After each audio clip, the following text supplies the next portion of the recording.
and welcome to the Oddity Archive. This show that wonders if it's still going to be allowed to make Beautiful Downtown Aurora jokes next season. Well, in case you haven't been paying attention these last couple of months and haven't gotten all the hints, yes, the archive is moving. Nice and far away. As far from beautiful downtown Aurora as it can get. So, in getting all this in motion, it occurred to me that I've only ever covered a precious few Coloradan items on this show in the almost 6 years that I've been doing this now. So I figured before I split, maybe I should round up all the Coloradan stuff in my collection and go through it and pick out the best and worst of it. So, of all the stuff that I want to cover, each item falls into one of two camps. The warm, fuzzy, friendly, nostalgic stuff, and the weird and crappy stuff. And so, nostalgia and anti-nostalgia. But I have come up with so much material that I'm gonna have to make this the archive's first ever two-parter. So today we're gonna look at just the warm, fuzzy, friendly, nostalgic stuff. And let's dive right in. If you've been watching this show long enough, you're probably more than familiar with our little Part 15 AM radio station, KLAK. Is the 8 o'clock, and do you know what it means? It's time to open Sergey's Catacomb of Classics. It's good day at KLAK. But what you might not know is that KLAK was once a real major commercial radio station in Denver, and specifically it was a country station. And I think it was actually number one in the ratings for a little while in the mid to late 50s. But the significance of KLAK, aside from spelling clack, is that they were a pretty notoriously ragged and kind of eccentric station. They were run out of a barn, I believe, for several years. Most of their equipment was jerry-rigged and just barely legal. And as far as how they ran things go, for example, a lot of radio stations will hold contests for things like money or concert tickets. KLAK used to hold them for things like large amounts of raw hamburger. Now, as for the music, they were a country station, but they were a hard country station. They tended not to play the kind of stuff that was ever going to cross over to the pop charts. And they also played bluegrass, and on Sundays only, they would play Hawaiian music. So anyway, the best remembered thing I think about KLAK at this point was this live Grand Ole Opry type show that they used to have every Saturday night, and it was hosted by this very accomplished bluegrass musician by the name of Buster Jenkins. The show was called Rocky Mountain Jamboree. And unfortunately, as far as I know, there are no surviving air checks of not only this show, but just KLAK in general. But to our eternal gratitude, Jenkins had the foresight around 1962 to round up some of his favorites from the show and cut an LP for posterity.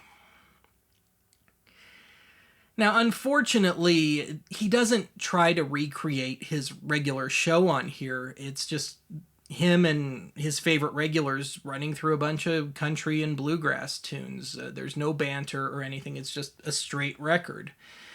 But having said that, it's pretty good, assuming you have a stomach for this stuff.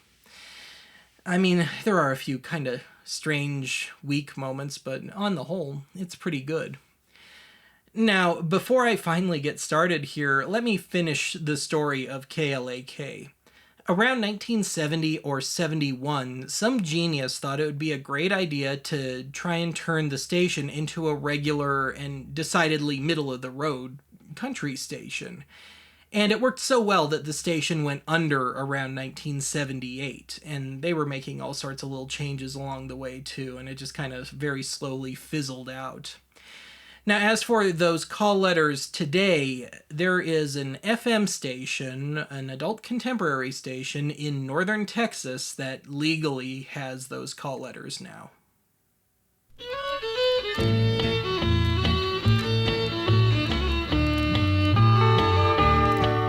You married me to spite the one that you loved from the start.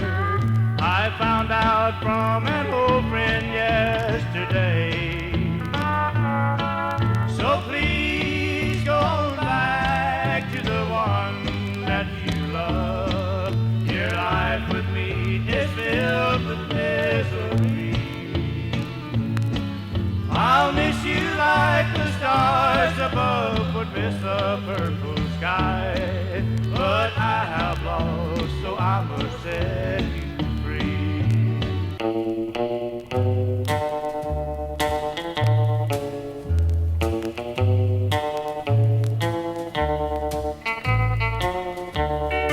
I've been walking on the dark streets, on the lonely side of town. I can hear the music playing in the places where we'd meet. That small cafe held heaven on the dark side of the street.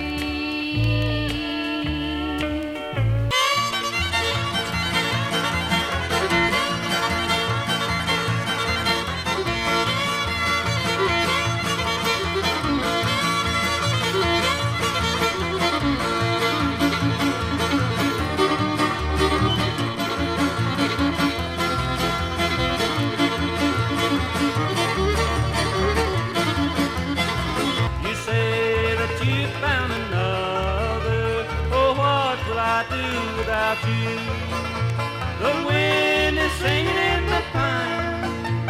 It sings of love I once knew. Like a whippoorwill, my heart is crying. Oh, what will I do without you?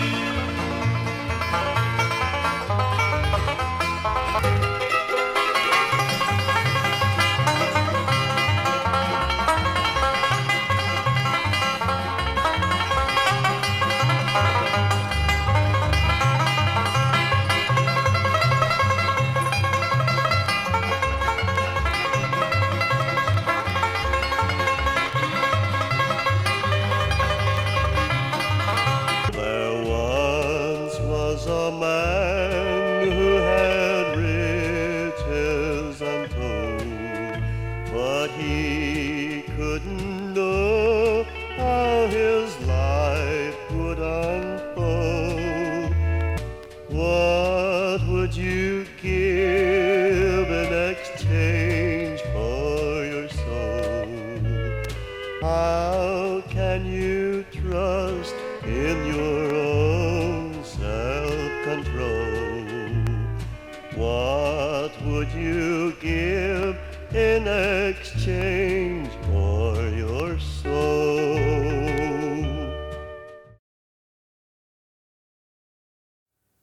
Heading back into our more familiar rock and pop territory, to this day, one of our top 40 stations in Denver is KIMN, or Kim as it's usually called, though it's been in and out of business a few times and has changed ownership and frequencies about 1,000,000 times. But anyway, back in the 60s, they were the dominant top 40 station in Colorado. And of course, back then, local bands and tiny labels could put out a single and it could potentially become a local, regional, or maybe even national hit. You don't really see that anymore, do you? But two of the songs on this commemorative LP that they put out around 1968 are from local artists. And about half the songs on here were local and regional hits, but not local artists. And Stuff that missed the top 40 by a pretty substantial margin, but is actually pretty good, and one or two cuts that eventually became considered classics. But I want to spotlight the explicitly local stuff on here. So of those two bands, the first one has a couple of the founding members of Poco in it, and the group was called Benzie Crick, because Denverites couldn't pronounce the word creek yet.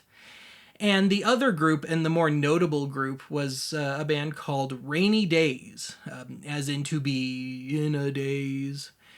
And their single was a little ahead of its time in some ways, but notable in that they pulled off a bit of a scam with it.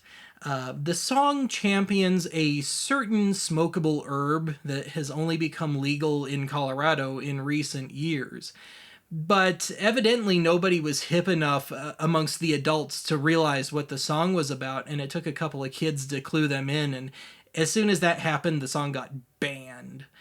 But funnily enough, there's another much more famous drug song from a year earlier that did not get banned that is also on this album.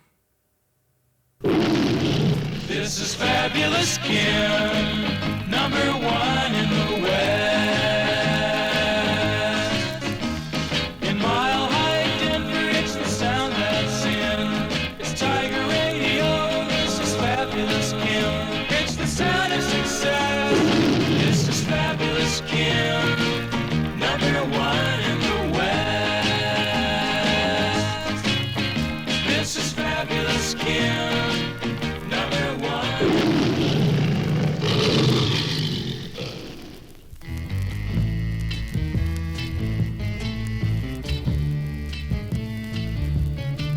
And then along comes Mary, and does she want to give me kicks? Says she wants to eat chicken, give me pickles, memory. Oh baby, rather got no tales from all the fails and tribulations no one ever sees. I can't go on this way for long. I have a feeling you don't love me. Why don't you prove that I'm wrong? Still in love with you, baby. Still in love with you, baby. Girl, still driving me crazy. You're still driving me crazy. Still in love with you, baby. Baby, don't you know my heart is breaking up inside of me?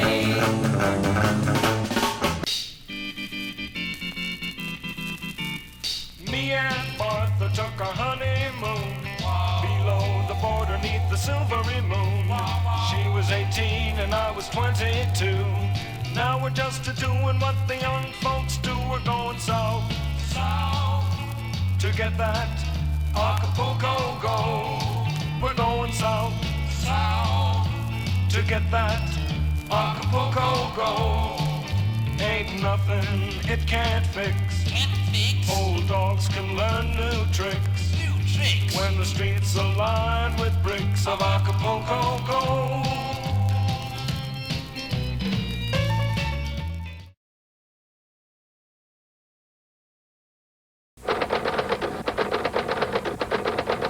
Or on your way to a profitable career in accounting and bookkeeping. Computer accounting is a career in demand, and an estimated 375,000 new jobs will be available. If you have 2 evenings a week and Saturdays free, we can teach you the skills you need in months, not years. If you're ready for a change, Denver Business College wants to help you. To receive our catalog with no cost or obligation, call 426-1000 and be on your way. Over the years, I've only uncovered a precious few radio air checks from Colorado. And this next item isn't an air check per se, but it was intended for airplay. So what I've got here is this acetate, which contains the Sunday, August 13th, 1961 edition of KOA Marketing News. And KOA was one of the first commercial stations in Colorado, and nowadays it's the big news radio, talk, sports sort of station. But anyway, this is from August 13th of 61, or was to be aired, and presumably was aired on that date. And this is, the marketing news was a bit of a misnomer. It was actually interviews with local businessmen. And the guy interviewed here is named Bernie Haggard, and he was a florist in the then fledgling Cherry Creek district. And this is one of those things that's probably only amusing to a longtime local, but let me try and put this in perspective. Cherry Creek, the overall neighborhood, is this couple of square miles right near the Denver Country Club. And back in the early 60s, it was a fledgling shopping district. And its big attraction at the time was a Sears department store. And there was also a grocery and a florist, Mr. Haggard, and a few mom and pop businesses. But the funny part is that today, the Cherry Creek district is this snooty, snotty, overpriced, overcrowded, overdeveloped, impenetrable, all-around pain-in-the-ass area, and it's terrible, and I hate going there. But at the time, it was fledgling, and the great hope was that it would become Denver's first real upscale, certainly shopping neighborhood. Little did we know.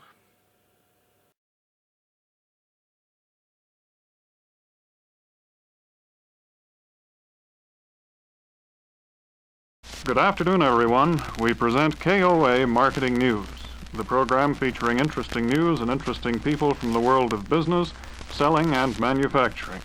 This is Chuck Muller, your KOA marketing editor, all set to introduce our guest this afternoon, who is Bernie Haggard, florist of the Cherry Creek Shopping Center.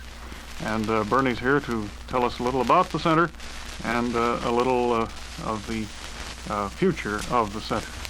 Bernie, welcome to KOA Marketing News. Thank you, Chuck. I wonder if you'd fill us in just a bit for those newcomers to town who perhaps weren't around when Cherry Creek Shopping Center was planned and initially opened, and give us a bit of the history of the center. How long has it been in existence? Well, nearly 6 years. I actually was one of the first leases signed in the center, and when I opened my store out there, the building that I am in now, and the Miller's grocery store, at that time it was Miller's, and the Denver Dry and Sears were the only buildings. The other building, parallel to the one that I'm in, didn't exist at that time. Has the parking been adequate at all times? Well, at the peak times, for example, at Christmas, Easter, and Mother's Day, even like my own business, you can always use more room. It seems like you never have enough, but in most cases, yes. I would say that the parking is adequate. I don't, unfortunately, remember the number of cars that it's possible to park there, but it's quite a few. Do all of the merchants at the center belong to some kind of an association? Yes, it's a very democratic group out there. We have our own little Cherry Creek Merchants group. At the moment, Earl Kramer is president. And we have a board of directors. We meet once a month, usually. Well, as a matter of fact, they're having a meeting this morning, I believe.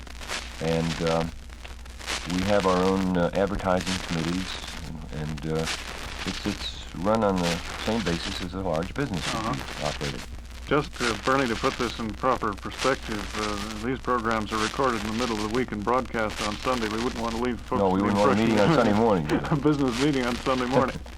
Bernie, I believe you're the first retail florist we've had the opportunity of chatting with here on KOA Marketing News. I'd like to ask you a question or two about the flower business.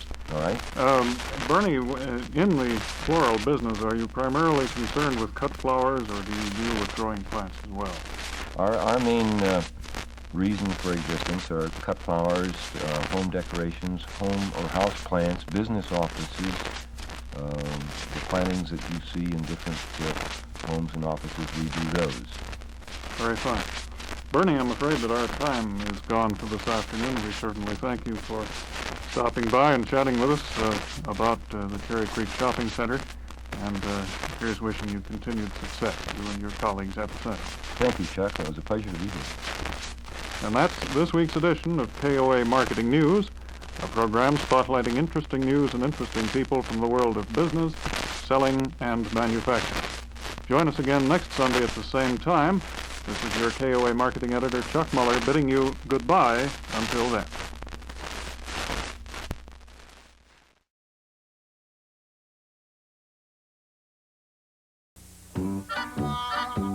When you're not in the mood to watch the tube and you've seen every movie in town. When you're bored with bowling and shopping mall strolling or pushing a golf ball around.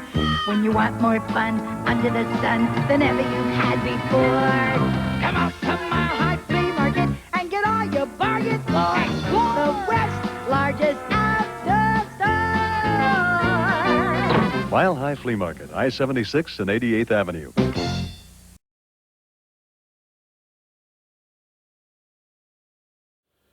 Over the end credits today, I'd like to play a bit of a minor local hit from the mid-60s, and this didn't chart nationally.